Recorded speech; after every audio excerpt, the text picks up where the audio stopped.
ස්ථානවලින් වෙනස්ව හා දුරස්ව සුද්ධතම හා ඉහළම ස්ථානවල පවතිනවායයි සැලකෙන ස්වර්ගය හෙවත් දිව්‍ය ලෝක විවිධ ආගම් හා සංස්කෘතීන් අනුව අර්ථ ගැන්වීම් වෙනස් විය හැකියි.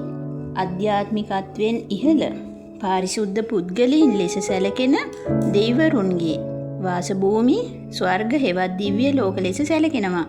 කිතුණු දහමට අනුව දෙවියන්ගේ සහ දේව දූතයින්ගේ නිවහන බවත් ජේසුස් වහන්සේ විසින් තම අනුගාමිකයින් සඳහා සකසන ලද ස්ථානයක් බවත් විශ්වාස කෙරෙනවා. ඔවුන් එය නව පොළොවක් ලෙස විශ්වාස කරන බව පැවසෙනවා. බයිබලයට අනුව රනින් කළ වීදි, මුතුවලින් සැරසූ දොරටු වලින් හෙබි දෙවියන් වහන්සේගේ සිංහාසනයෙන් ගලා යන රමණීය ජීවන ගංගාවක් බඳු නව ජෙරුසලමක් ලෙස දකින්න කිතුණුවන් ඉන්පසු මරණය, ශෝකය, වේදනාව තවදුරටත් නොමැති බව විශ්වාස කරනවා. එමෙන්ම ඉස්ලාම් දහමට අනුව සදාකාලිකව ධර්මිෂ්ඨයින් සඳහා සතුටේ ප්‍රතිවිපාක ලබා දෙන උයන් පාරාදීසයක් ලෙස ජන්නා ලෙස නම් කරන බව පැවසෙනවා. ඔවුන් ජන්නා යන්නෙන් භෝජන සංග්‍රහ සහිත අලංකෘත වස්ත්‍රාභරණයන් සහිතව ආදරණීයයන් හා සැබදී සිටීම ලෙස හුවා දක්වන බව විශ්වාස කෙරෙනවා. ඉස්ලාමීය සම්ප්‍රදායට අනුව ස්වර්ග 7ක් ඇති බවත් අවසාන ශ්‍රේෂ්ඨතම ස්වර්ගය හෙවත් අවසන් නොහොත් ඉහළම ස්තරය ජන්නා ලෙස හඳුන්වන බව පැවසෙනවා. හින්දු භක්තිකයින් తాවකාලික ප්‍රසන්න තත්වයක් ලෙස ස්වර්ගය දකිනවා. ඔවුන්ගේ අවසාන ඉලක්කය ලෙස සැලකෙන්නේ සංසාර චක්‍රයෙන් මිදී ඔවුන් උත්තරීතර භාවයෙන් සලකන මහා බ්‍රහ්මයා හා එක්වීම හෙවත් මෝක්ෂය ලෙස හඳුන්වනවා. තවද බෞද්ධ දර්ශනයට අනුව දිව්‍ය ලෝක 6ක් ගැන කියවෙනවා. සිදු කරන පුණ්‍ය කර්මවල ප්‍රතිවිපාක අනුව මේ දිව්‍ය ලෝකවල ඉපදීම සිදුවන බවත් දීර්ඝායුෂ මෙන්ම දිව්‍ය සම්පත් පවතින බවත් සැලකෙනවා. එමෙන්ම එම පුණ්‍ය ප්‍රතිවිපාක අවසන් වූ පසු නැවත ඉන් මිදී සසරේ ඉපදීම් ඇතිවන බව විශ්වාස කෙරෙනවා.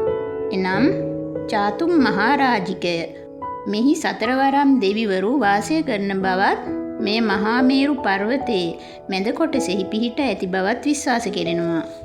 ඊළඟට තාවතින්සේ හෙවත් තව්තිසා දෙව්ලොව මහා මේරු පර්වතයේ මුදුනේහි පිහිටා ඇති බවත් මෙහි 33 කෝටියක් දෙවිවරුන්ගේ වාසය සිදුවන බවත් ඉන්ද්‍ර හෙවත් සක් දෙවිඳුගේ අගනුවර ලෙස සඳහන් වන බවත් විශ්වාස කෙරෙනවා.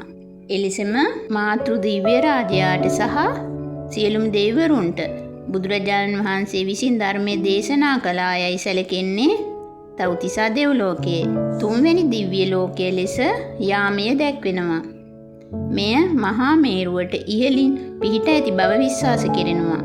සූයාම නැමැති දිව්‍ය රාජයා විසින් මෙහි පාලනය සිදුවන බවත් මෙහි ආයුෂ දිව්‍ය වර්ෂ 2000ක් බවත් පැවසෙනවා. තවද යාමයේ එක් දිනක් මිනිස් ලෝකයේ වසර 200කට සමාන බවද විශ්වාස කෙරෙනවා. හතරවැන්න ලෙස තුසිතේ නම් කෙරෙනවා.